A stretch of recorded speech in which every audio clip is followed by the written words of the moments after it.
Chances are by this point, all of the people on that submarine that sank trying to reach the Titanic are dead from running out of oxygen, if not from having the entire sub implode like an aluminum can. At least that's the story that literally every news outlet is running with. But you know our policy, if the entire media is in alignment on something, then there's probably something hidden. What if all of this is actually a ploy to keep people from visiting the Titanic wreckage? But if that's the goal, why?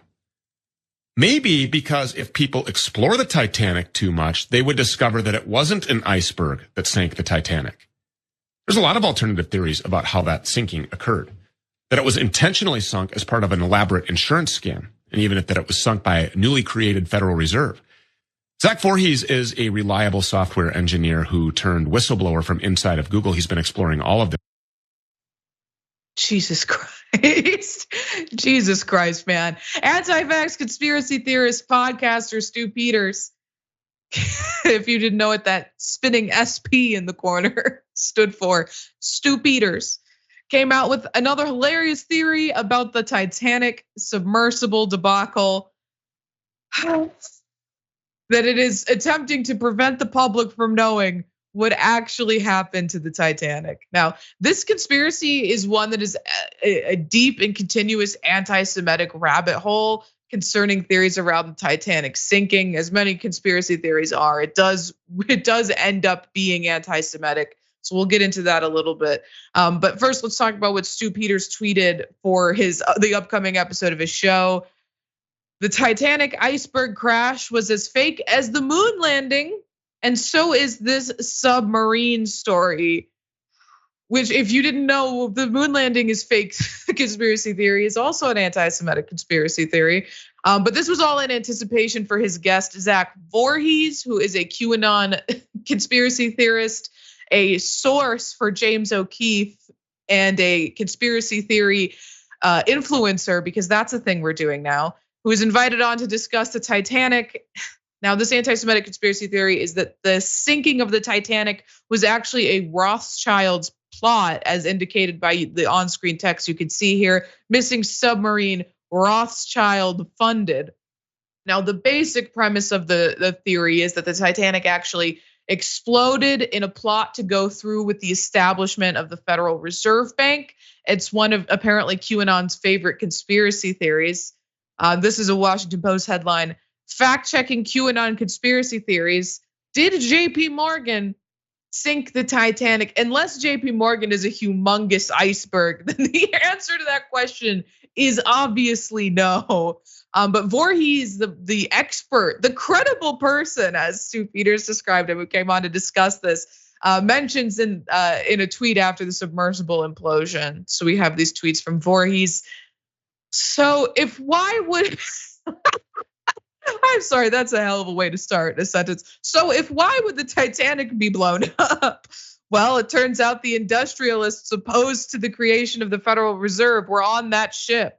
John Jacob Astor IV, Benjamin Guggenheim, who he spells the name wrong, by the way, Isidor Straus, who I think is a character from Lord of the Rings, George Dunton Wyden.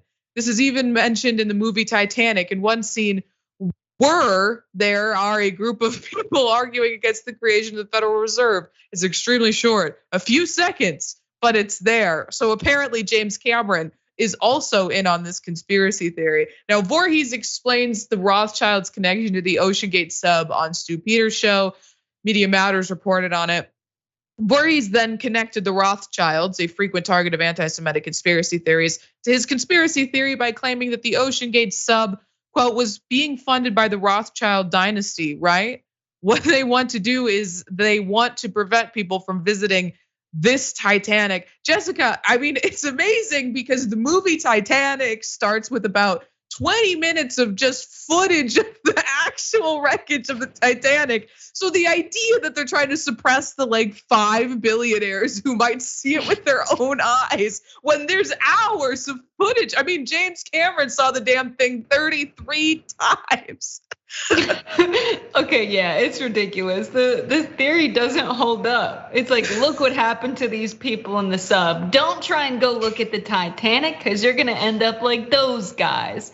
It's like, why would we not be able to go visit it? Because you think these people will go in a submarine and look out of a blurry window at the depths of the ocean and look at this rotting ship and be like, looks like the Federal Reserve did that. Now we know. What are you looking for? How will you be able to tell? What are you talking about? And so I think the only ship that the Fed and the big banks are sinking is the economy itself. And we're all going down with it, unfortunately.